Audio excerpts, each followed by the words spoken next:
Bonjour à tous, j'espère que vous allez bien. Allez, on se retrouve pour le premier dépunchage de la nouvelle série Obi-Wan Kenobi, épisode 1 et 2. Alors, on va d'abord parler du précédent, la situation en intro, le traumatisme.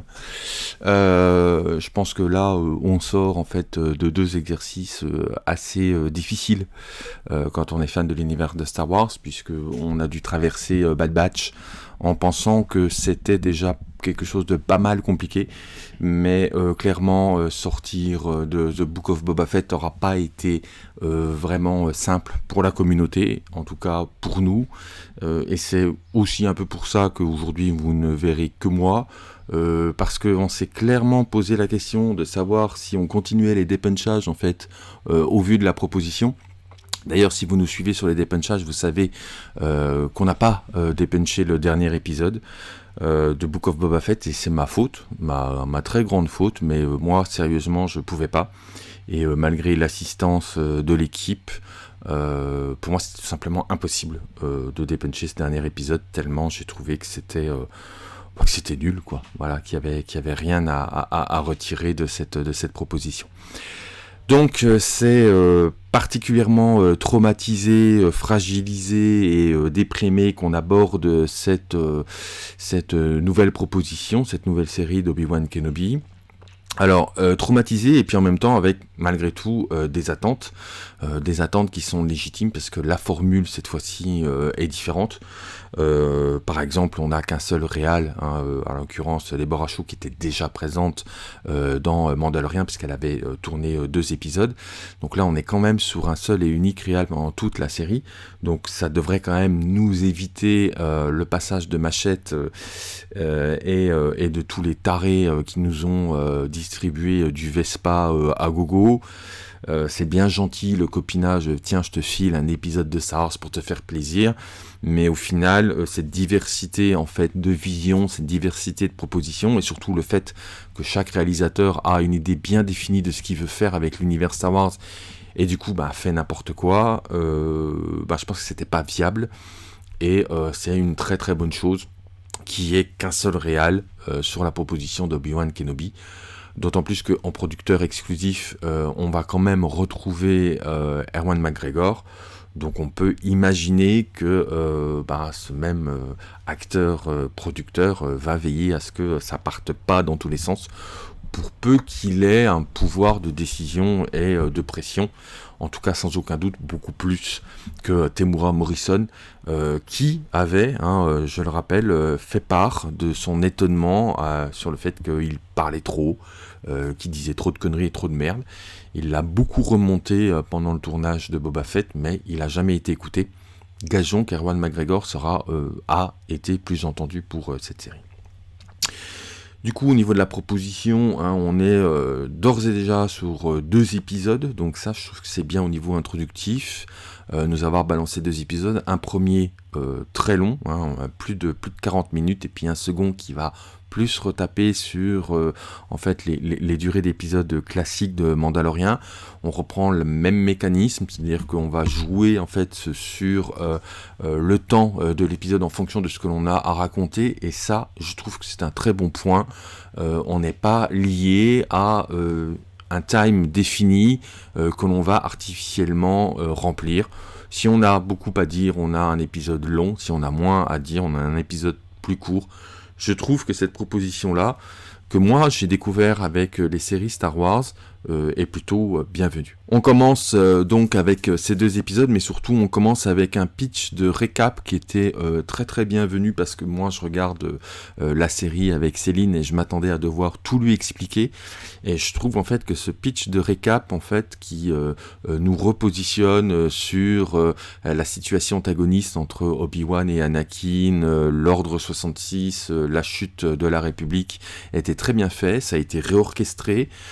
J'ai l'impression que ça a été un petit peu retouché numériquement, ça paraît plus beau, donc voilà, je trouve que c'est une bonne note, c'est bien pour les gens qui n'ont pas le passif, de pouvoir comme ça se poser dans la série, et puis surtout c'est bien pour ceux qui l'ont, ça les rafraîchit, et puis ça leur économise le travail de devoir l'expliquer aux voisins d'à côté.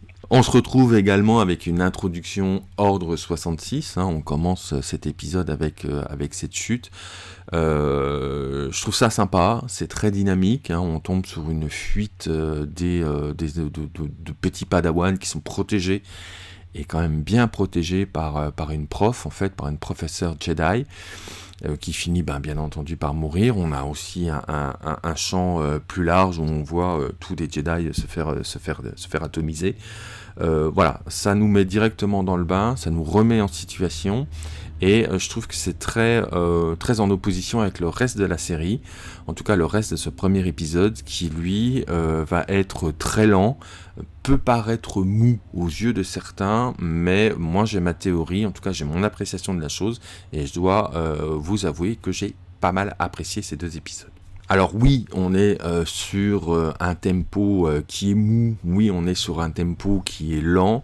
On retrouve un Obi-Wan Kenobi donc sur Tatooine, hein, qui a vocation à protéger Luke Skywalker, qui est donc remis chez son oncle Owen. Moi, c'est quelque chose qui ne me choque pas, en fait, ce manque de rythme, parce qu'on est dans une situation de fugitif. On est aussi dans une situation dépressive, chronique, puisqu'on retrouve Ewan McGregor dans une situation assez particulière. Le Jawa, hein, lui dit qu'il pue et qu'il se laisse aller. Lui, sa vie, elle est quand même celle de quelqu'un qui doit se cacher dans une grotte.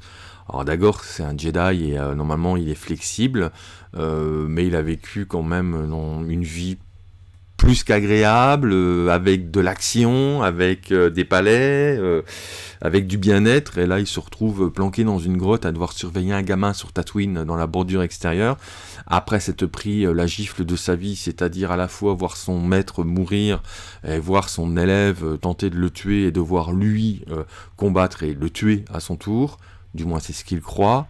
Bref, voilà, je pense que il a le seum, comme on dit, et du coup, la dynamique de l'épisode traduit bien ça. C'est-à-dire que pendant tout ce premier épisode, on n'attend qu'une seule chose, c'est qu'il se passe quelque chose. Potentiellement, il se passe pas grand-chose. Alors, c'est un premier épisode qui pose les bases, hein.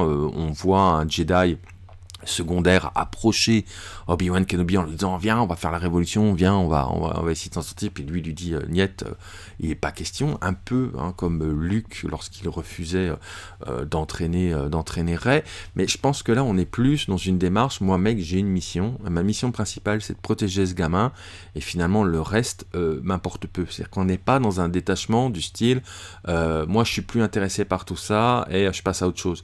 Je pense plus qu'on est sur une position, moi j'ai beaucoup mieux à faire que d'aller batailler, je suis focus sur cette mission et je tiens en fait cette mission comme étant principale et primordiale. J'ai trouvé que la présentation de ce Jedi là qui va aller à trépas dans l'épisode était un peu molle effectivement. C'est vrai que bon, ce perso est pas très charismatique, il se fait chasser par des inquisiteurs que eux, j'ai trouvé plutôt intéressant, on y reviendra.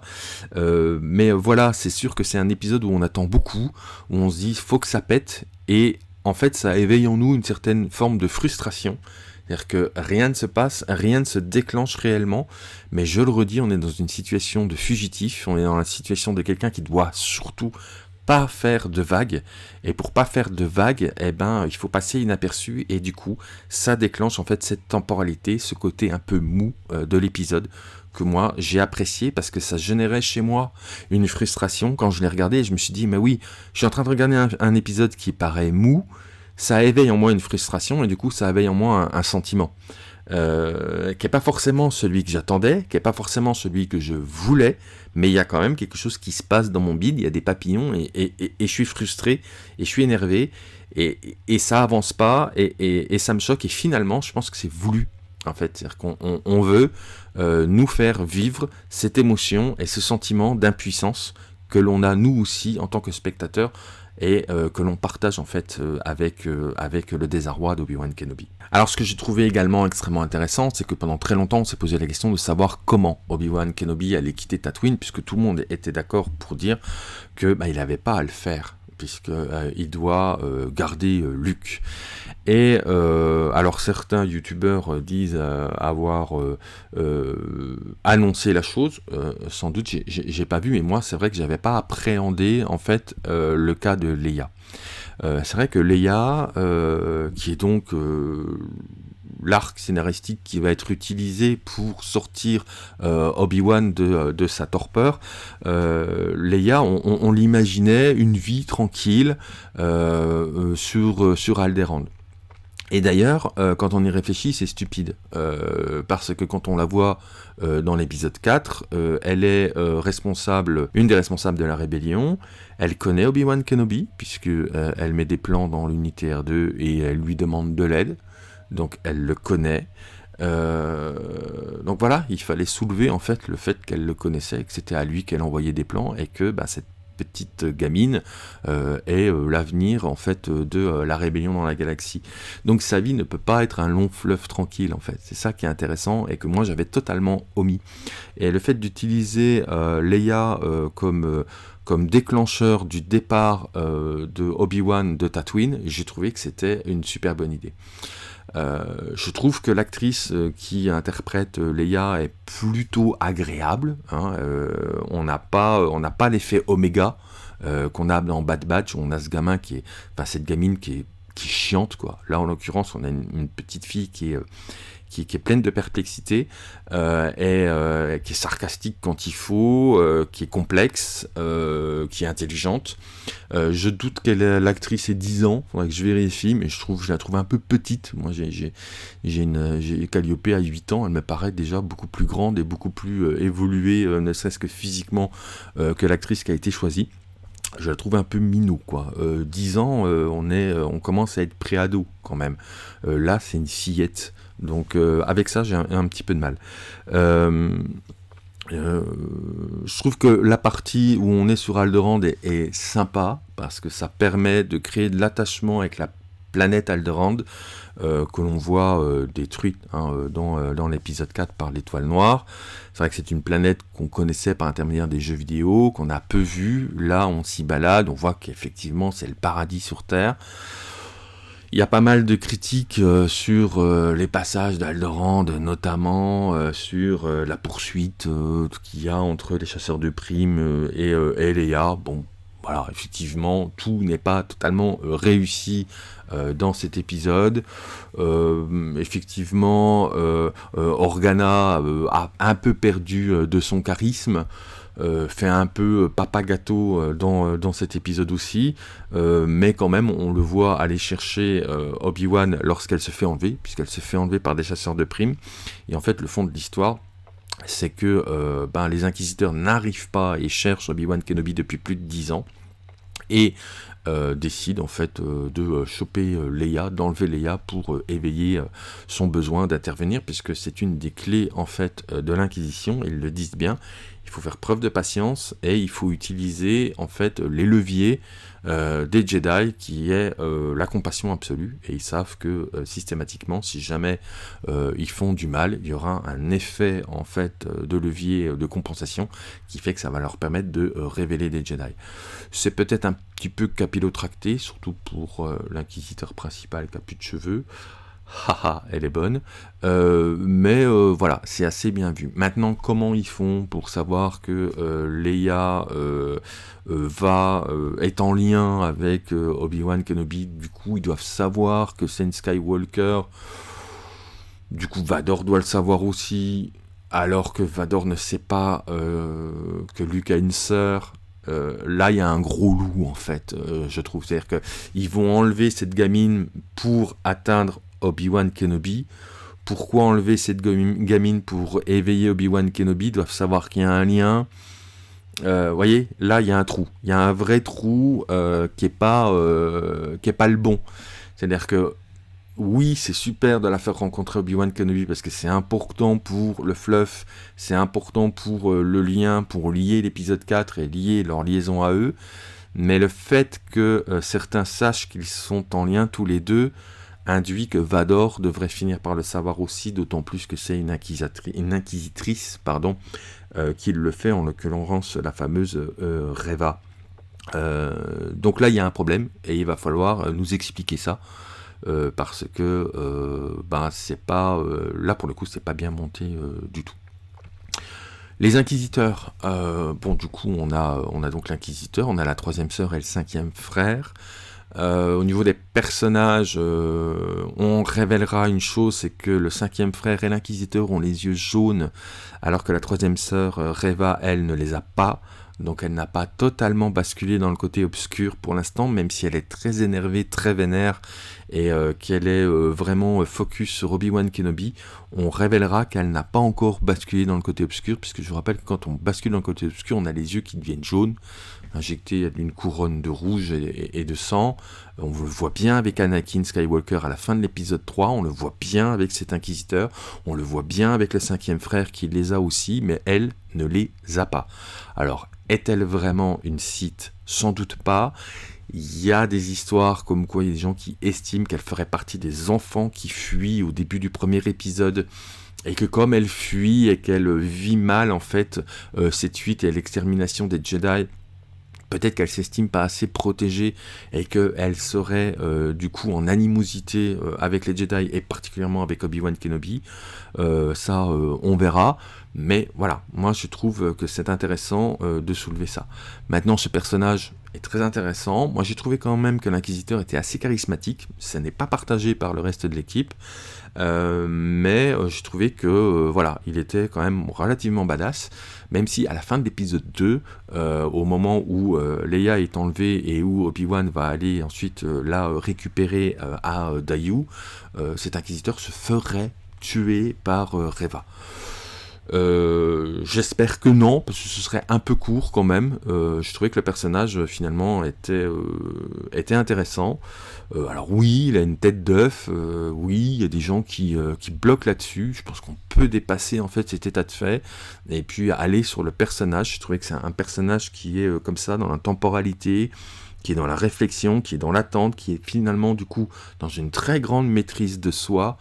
C'est intéressant pour un Sith, parce que c'est vrai qu'on a tendance à voir le Sith en mode Darth Maul qui sautille dans tous les sens, mais ça peut être aussi ça, un personnage posé qui maîtrise le truc et qui sait que de toute façon il obtiendra ce qu'il a à obtenir par la patience. C'est intéressant, je trouve. La troisième sœur, Reva, un peu excentrique, un peu énervée, qui sautille dans tous les sens sur Daiyu pour essayer de récupérer Obi-Wan. C'est vrai qu'elle fait focus sur cette histoire. On verra ce que ça donnera. Je trouve quand même qu'elle est quand même assez bien interprétée. Au niveau de l'acting, d'ailleurs, là encore un avis qui n'est pas partagé. Je trouve que ça s'équilibre bien. Moi j'ai bien aimé l'inquisiteur, j'ai bien aimé le cinquième frère. Même si j'aime pas le fait qu'il soit un peu gentil chien-chien, qui essaye de calmer constamment la situation. Je pense qu'à un moment ça va commencer à le saouler, d'ailleurs ça commence à bien le saouler dans le deuxième épisode, l'attitude de Reva. Je pense que la mort de l'inquisiteur, si l'inquisiteur est mort, va bien l'énerver aussi, puis qu'il va y avoir une opposition entre le cinquième frère et la troisième sœur. Peut-être même une chasse qui va s'installer. Du coup, ça va compliquer en fait l'avenir de Reva, parce que si elle chasse Obi-Wan Kenobi, puis qu'en même temps elle est chassée par le cinquième frère qui n'a pas aimé son comportement, ça peut être compliqué.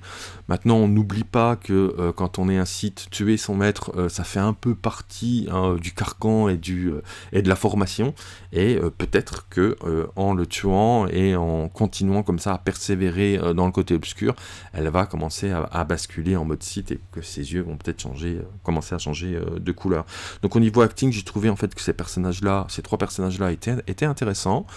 Oncle Owen et pas dénué de contenu. On voit bien un personnage qui est un peu gavé par la situation, puis qui aimerait bien en fait qu'on lui lâche un peu les coronesses. Je trouvais que c'était bien interprété, j'aime beaucoup l'acteur. Ewan McGregor, je trouve, est solaire en fait dans la série, puisque il impose le rythme, il impose sa présence, il impose sa déconvenue, il impose le fait qu'il est totalement effondré par la situation, et je trouve vraiment ça intéressant. Le fait qu'il ait du mal à utiliser la force pour sauver Leia dans une chute, ça aussi, je trouvais ça vraiment top. Le fait qu'il ait enterré son sabre dans le désert, alors oui, il le retrouve dans le désert avec une pelle, oui, ok, d'accord. Bah oui, c'est la force, quoi. Il est lié à la force, à son arme, donc il est allé l'enterrer, ce qui est pas totalement déconnant, plutôt que de le porter sur soi. D'ailleurs, vous remarquerez qu'il en a deux. Il a le sien, il a celui d'Anakin, et c'est bien celui d'Anakin qu'il utilise et qu'il le prend pour aller sauver la princesse Léa. Donc là aussi, je pense qu'il y a des clins d'œil plutôt intéressants. Voilà, au niveau des caméos, on a ce passage avec Tamura Morrison, hein, en 501ème qui fait la manche. Très beau clin d'œil, hein, sur Dayu. Finalement, est-ce qu'il n'est pas meilleur dans ce rôle-là que dans celui de Boba Fett? Je sais pas, en tout cas, voilà, il était vraiment top. C'est intéressant que ce soit la 501ème habillée en bleu. C'est eux qui ont principalement engagé l'ordre 66 sur le palais des Jedi, le temple des Jedi. Qu'un Jedi lui fasse l'aumône alors que ce même gars a tué des Jedi suite à un ordre. Et en même temps, le fait qu'ils aient passé toute leur vie à combattre ensemble contre la CSI. Voilà, une fois de plus, il y a des oppositions, une fois de plus, il y a de l'antagonisme. Et une fois de plus, il y a une espèce de miroir d'émotions qui est présent en fait dans les deux épisodes et puis qui est également présent dans cette scène. On va également retrouver, comment il s'appelle, Fila, je sais pas comment ça se prononce en anglais. Nicolas, Maître Capello n'est pas là, mais c'est le bassiste notamment des Red Hot, je crois. Qui prend le rôle du chasseur de primes. Bon voilà, c'est sympa, on invite des mecs à venir prendre des rôles. Je trouve ça intéressant, peut-être qu'un jour on invitera Pierrot à être un clodo dans un coin de rue. Je prends. Je prends n'importe quel rôle. Et voilà, je l'ai trouvé intéressant, même si j'aurais aimé que l'on voit sa mort. Il semblerait qu'il est tué par l'inquisiteur, puisqu'on entend crier. On notera également la présence de la fille d'Erwan McGregor qui lui vend, enfin plutôt qui lui donne une drogue. En fait, la dealeuse, c'est la fille d'Erwan McGregor, et c'est un peu cocasse, puisqu'ils discutent de parentalité, puisqu'elle dit on est tous la fille de quelqu'un, et en l'occurrence, elle parle à son père à ce moment-là. Je trouvais que c'était un clin d'œil qui était plutôt sympa. On remarquera également qu'on voit 6PO et que c'est bien Anthony Daniels qui est à l'intérieur, puisque j'ai regardé en fait ensuite le générique et on voit bien le nom d'Anthony Daniels à l'intérieur. Anthony Daniels, dont je rappelle qu'il avait fait ses adieux à 6PO dans l'épisode 9, et il a quand même remis le costume pour cette série. Donc voilà, on est content, ça dure très peu de temps, mais c'est sympa. Au niveau de la musique, on a quand même le thème principal d'Obi-Wan Kenobi qui est fait par Williams. Moi je le trouvais super sympa, comme d'habitude. Au début on est un peu déstabilisé. Alors c'est un thème qui est très Star Wars, hein, contrairement à Mandalorian, on était sur des thèmes qui étaient vraiment assumés hors Star Wars, et puis qui le sont devenus par l'habitude, hein, par le fait qu'on a pris l'habitude de les entendre. Mais là on revient vraiment aux origines très symphoniques de Williams. Et puis sinon on a Nathalie Holt, qui a également composé en fait pour ces épisodes. Là, peut-être un petit peu bof. C'est vrai que j'ai pas été marqué profondément par la musique qui était présente. Voilà, en conclusion, moi j'ai beaucoup aimé en fait ces deux premiers épisodes. Beaucoup aimé. C'est peut-être un peu osé. Je sais que quand j'ai fini le premier, j'ai eu envie de regarder la suite, et que quand j'ai fini le second, j'attends avec impatience mercredi pour avoir l'épisode 3.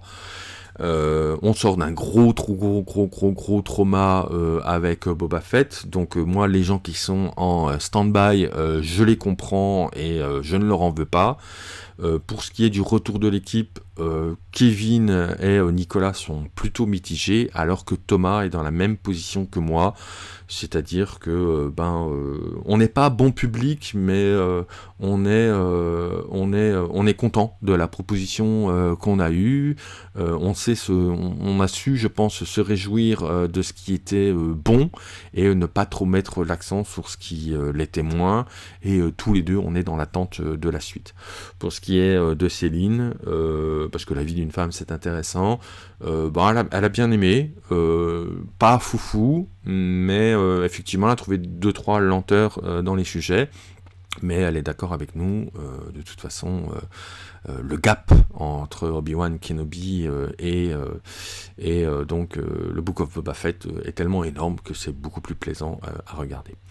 Voilà, gageons qu'on va enfin se sortir de cet écueil de séries plus nulles les unes que les autres avec Bad Batch et Book of Boba Fett. On a Andor qui va également mettre le bout de son nez, montrer le bout de son nez à la fin du mois d'août. Je crois que c'est aux alentours du 30-31 août. On a vu des bandes annonces, là aussi ça reste des séries extrêmement matures. Petite crainte sur Skeleton avec Jude Law, puisque c'est une histoire de gosses qui sont perdus dans l'espace, donc attention à pas tomber dans l'écueil des films Ewok qui sont sortis après le retour du Jedi. Ça fait un peu peur, on verra. Et puis bien entendu la suite de The Mandalorian qui sortira à la fin de l'année, donc que du bon. On va donner sa chance, sa très grande chance à Obi-Wan Kenobi, et moi je vous donne rendez-vous la semaine prochaine pour le dépunchage de la suite, épisode 3. Allez, en attendant, n'hésitez pas à liker, à partager un max ce dépunchage, et puis à donner votre avis en commentaire. Je le lirai, et puis sans aucun doute que je reviendrai sur vos avis lors d'une vidéo Twitch. Allez, à très bientôt. Ciao.